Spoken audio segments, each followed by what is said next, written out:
Production dynamics, small to large. Large means full spectrum, small means less full. Quiet to loud, soft verse, loud chorus. Nirvana did that expertly. Example, closed hi-hat, open hi-hat, ride cymbal.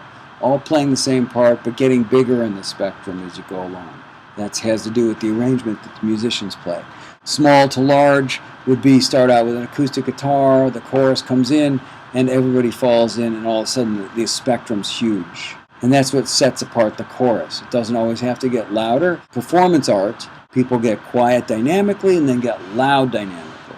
Whereas in the recording studio, we don't want a ton of dynamics because equipment will overload. It won't translate as well when you broadcast it. You kind of want to limit the dynamics, so what's the best way to do that is to have the spectrum less full and have the spectrum really full. And then it gives that feeling that it's getting bigger and smaller and accenting certain parts of the song. Listening versus hearing, I love this discussion. Listening in detail, individual sound elements versus hearing, stepping back, defocusing, hearing the big picture of what the song is.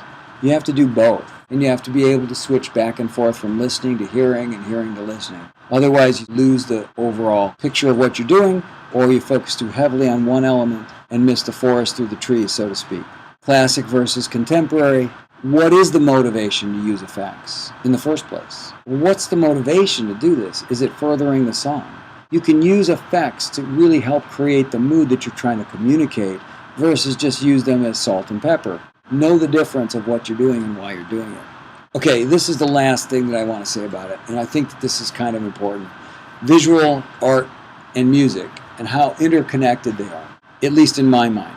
I used to go to the art museum and walk around and look at the different types of art. Reality-oriented, primitive, impressionist, pointillism, minimalism, modern art. All those different styles developed because people were looking for another way to communicate with their audience. In music, it's the same way. I've worked on very avant-garde music and very traditional music. Sometimes when you go look at a painting by Vermeer, it looks like a photograph. It's amazing. It's got perspective. You can almost see, looking through the window of the house, what the people are doing inside. That's very much like reality-oriented. Whereas you look at modern art, some of it's just so avant-garde. Primitive art, even cave art, has its place. It really speaks to people. And if you appreciate each one of these kinds of things for what it is, you can also feel the same way about different styles of music. There's a couple bands from the 80s that I just thought were just like cavemen. Big guitars, no finesse at all. And I thought, oh, this is horrible. And then I really listened to it and thought, okay, well, it's like primitive music. And the subject matter was really primitive.